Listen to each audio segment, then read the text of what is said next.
Welcome to a brand new true crime channel where we will discuss the darkest events, mysteries and murders on the last train of the evening. In today's video, we will be discussing 3 British serial killers that you probably haven't heard of. If you like the idea of this concept and you enjoy today's video, then please consider subscribing. Thank you. So please present your ticket and board the last train to the world's darkest stories.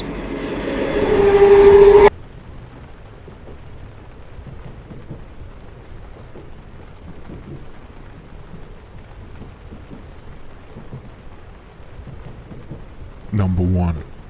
Ann Britland. Born in 1847, Bolton, Lancashire.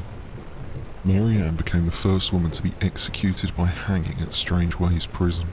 In February of 1886, Britland, claiming a mouse infestation at her home in Ashton-under-Lyne, visited a nearby chemist and bought multiple packets of Harrison's vermin killer. Now, 19th century British law dictated that someone must sign their name in order to purchase poisons, which Ann did. She returned home to husband Thomas and daughters Elizabeth and Susanna with a despicable motive in mind: murder.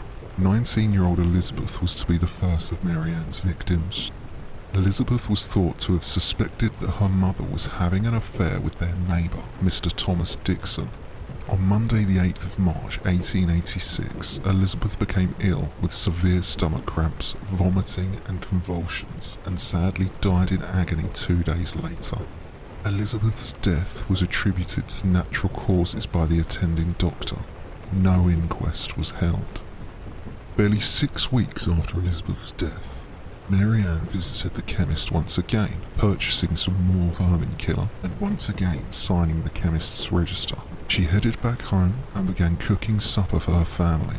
Husband Thomas arrived home from his work and sat down to eat with Ann. Later that evening, Thomas began displaying exactly the same symptoms that poor Elizabeth had: severe cramps, vomiting and convulsions. 3 days later, Thomas was also sadly dead. Inexplicably, the attending doctor attributed Thomas's death to epilepsy. Now, the local community rallied around Ann. From their perspective, an innocent lady and a member of the local community had lost both a husband and a daughter in a matter of months. Neighbours Mr. and Mrs. Dixon even invited her to come and stay with them, the same Mr. Dixon who Elizabeth allegedly suspected her mother of having an affair with. 2 months later, Ann headed out to the chemist once again.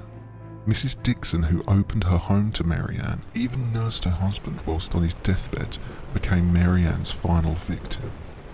Once again, Ann prepared supper. On Thursday the 13th of March 1886, Mrs. Dixon became ill and sadly later passed away. Though originally Mrs. Dixon's death was contributed to abdominal spasms, one doctor noticed that all 3 deaths seemed to have the same symptoms, leading to a post-mortem finally taking place on Mrs. Dixon inside the Dixon's household. Analysis found both arsenic and strychnine in the stomach and tissues of Mrs. Dixon. Subsequent investigations into the deaths of Elizabeth and Thomas Britland led to the findings of high levels of arsenic also present in both of their systems. Both Ann and Mr. Dixon were arrested on suspicion of murder, with Mr. Dixon later being released and cleared of all charges. Ann's signatures when buying the vermin poison were held on record at the chemist and used as evidence against her. On Thursday the 22nd of July 1886, she was sentenced to death. Ann Britland had murdered her husband, daughter and possible affair partner's wife in cold blood. It is rumoured that Ann dispatched of her family and Mrs. Dixon in order to pursue a long-term relationship with Mr. Dixon. Ann Britland was executed via hanging at Strangeways Prison on Monday the 9th of August 1886. Even today, the case of Ann Britland remains a chilling reminder of how evil can hide in plain sight. This train terminates here. All change, please. Whilst we are walking to catch our connecting train, please let me know what you think of this content in the comments section. And if you are enjoying it, then please do like the video and subscribe to not miss any future cases. Thank you. Number 2. Gordon Frederick Cummins, the Blackout Ripper. Gordon Cummins was a member of the Royal Air Force who turned the chaos of World War II London into a hunting ground for his gruesome crimes.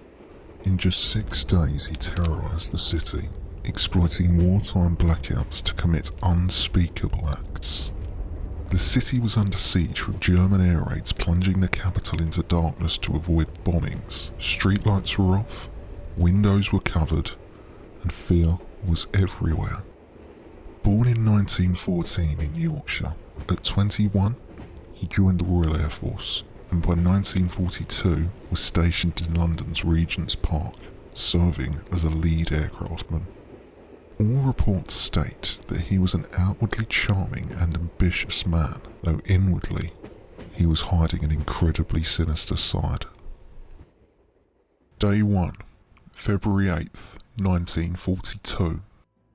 On a frozen Sunday morning, Chief Superintendent Frederick Cummins of the Metropolitan Police stood over the lifeless body of a 40-year-old pharmacist named Evelyn Hamilton. She was found face up, sprawled in the filth of a London air raid shelter's gutter, her throat crushed by a strangler's grip. A trail of bruises down her neck hinted at a left-handed killer. This gruesome scene was merely the opening act of a psychopathic rampage that would haunt London's war-torn streets. Day 2, February 9th, 1942. In a Soho flat, 2 meter readers stumbled upon the lifeless body of 35-year-old Evelyn Oakley, a young woman with dreams of making it in show business. Oakley had been viciously attacked. First strangled, then her throat slashed with a razor. Cummins inflicted further harm on her while she was still alive, using household items such as a tin opener in a sexually depraved and degrading way before leaving the scene. This wasn't just a murder, it revealed the actions of a deeply disturbed individual who seemed to take pleasure in causing pain and humiliation to women. Due to the levels of depravity in this instance, initially the police did not connect it to the previous day's crime. Day 3, February 10th, 1942. The next victim was a 43-year-old widow named Margaret Florence Lowe. Struggling to pay her daughter's boarding school fees, she had turned to the streets of wartime London for income. When Lowe wouldn't answer her door at her Gosfield Street flat in Marylebone, worried friends and neighbours alerted the police. Inside, Chief Superintendent Cummins found evidence of yet another vicious attack. Lowe had been strangled, likely with a silk stocking, and suffered multiple severe wounds from a knife and a razor. Once again, her body had been defiled.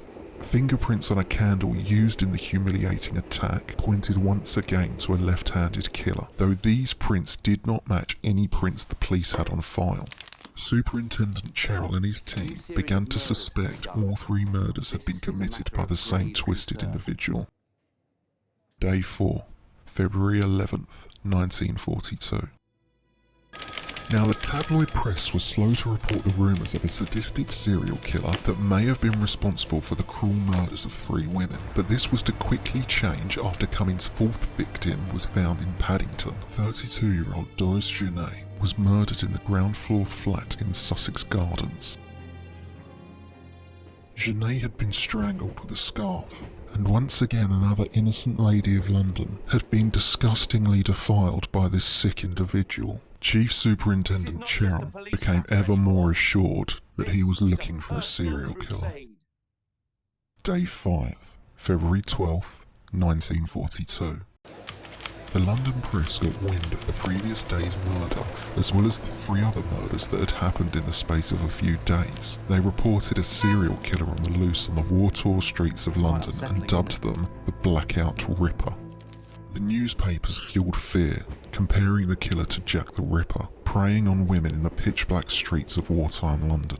Women working or commuting alone at night were terrified, knowing the Ripper struck without warning. Despite the police intensifying their manhunt, Gordon Cummins, unfazed, was set on continuing his reign of terror, though no murder took place on this day.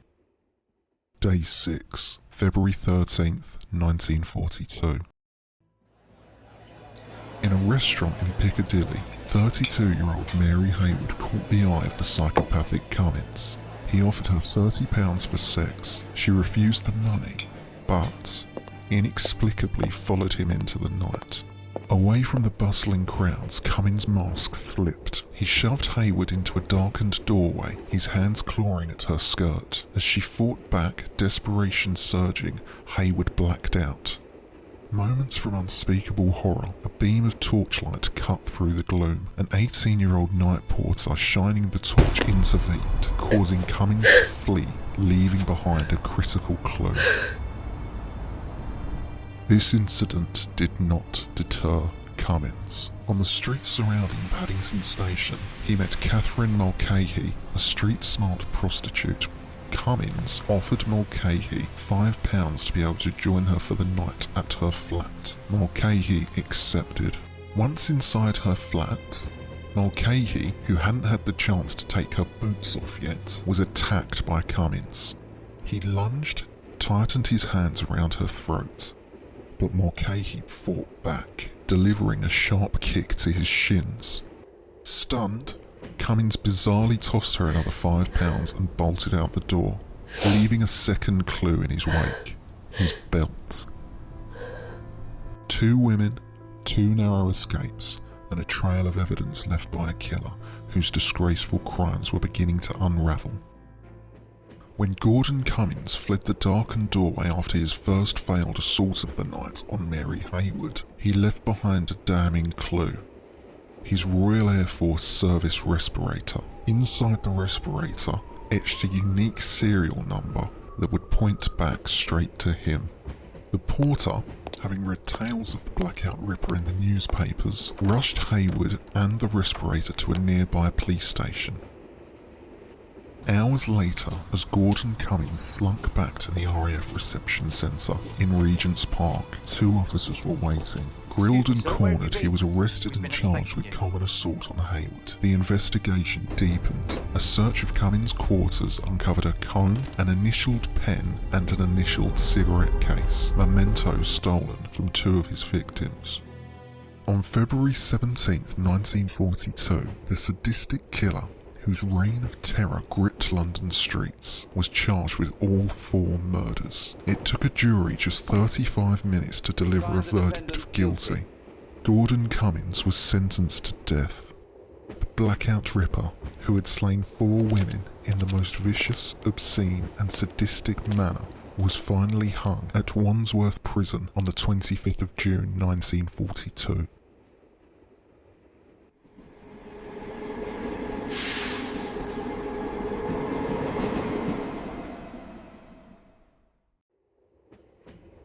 Number 3. Peter Dinsdale. Born July 31st, 1960, in Manchester, Peter Dinsdale has been dubbed by some as Britain's most prolific serial killer that you've never heard of. The unwanted son of a sex worker, young Peter bounced through multiple children's homes before eventually landing in Hull. As a young boy, Peter already began to show signs of the shocking future that lay in front of him. At just 9 years of age, Peter set fire to a shopping centre in Hull. Though there were no reported casualties, around £17,000 worth of damage was done. Though no formal charge was made against Peter, he was already showing signs of the horror and hellfire he was due to bring down on the innocent people of this city. Between 1973 and 1977, the city of Hull saw an increase in the number of house fires taking place. Both police and fire officers investigating these fires put them down to bad wiring or accidents.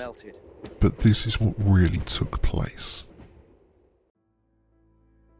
12th of October 1973, the Smith residence.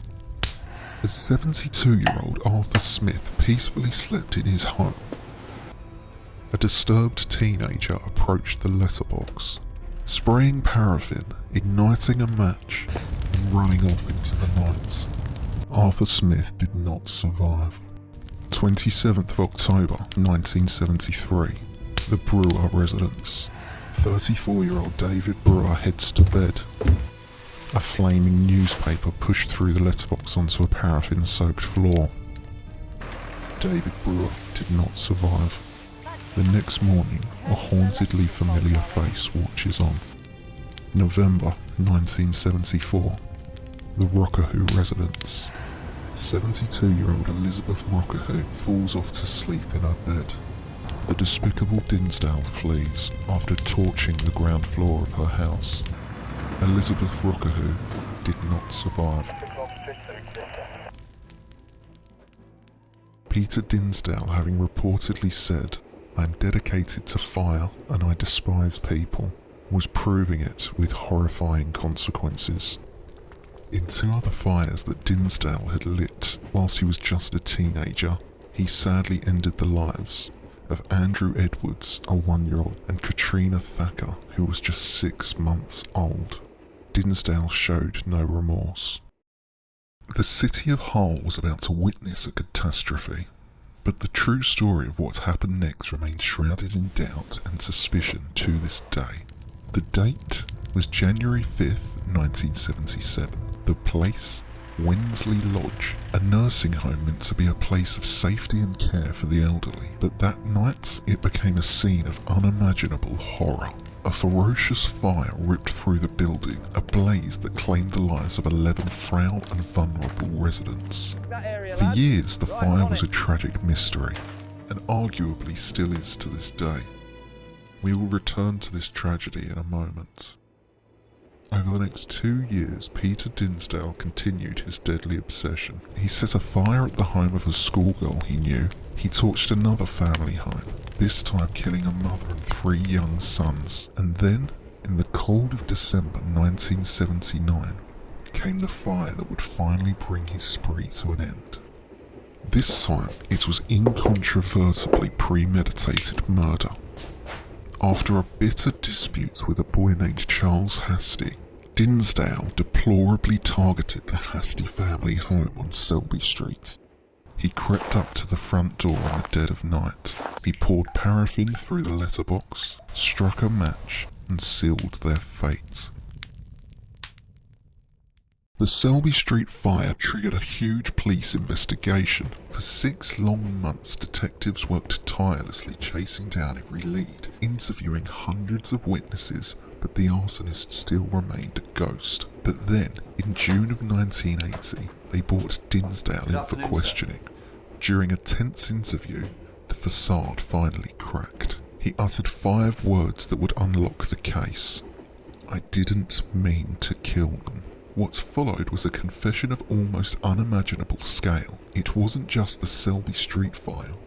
Dinsdale admitted to starting 9 other fatal fires, including the fire at the old people's home Wensley Lodge. He told police that in a drunken rage, he had been the one to burn Wensley Lodge to the ground. Detectives were skeptical. However, Dinsdale, in order to prove his claims, took the detectives on a chilling tour of Hull, pointing out the exact locations of his crimes with haunting precision.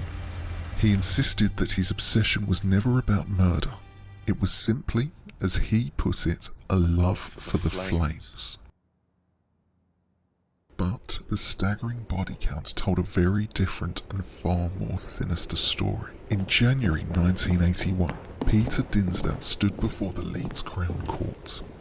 He pleaded guilty to 26 counts of manslaughter on the grounds of diminished responsibility. His low IQ, reportedly of 65, and documented mental health issues forming the basis of his defence. Dinsdale was sentenced to be detained indefinitely in a secure hospital. As of 2025, Peter Dinsdale is 65 years old. He remains locked away in a secure psychiatric hospital. And so as we come to the end of our look into 3 of Britain's lesser known, yet no less terrifying serial killers, I think it is crucial that we shift our focus away from the perpetrators and firmly onto the people whose lives they so cruelly cut short. Behind every headline, behind every case file, and behind every chilling detail, there are human beings. They are not just statistics in a killer's story. Our deepest sympathies will always be with those who have had to carry the burden of this grief for so many years. Thank you for joining us today for this investigation. We make these videos not to glorify these individuals, but to understand the darkness they represent. Thank you for watching this channel's first video. If you've made it this far, I would please ask you to subscribe for more cases. Stay safe, and we'll see you in the next one. This has been Midnight Metro Mysteries. Thank you very much for watching.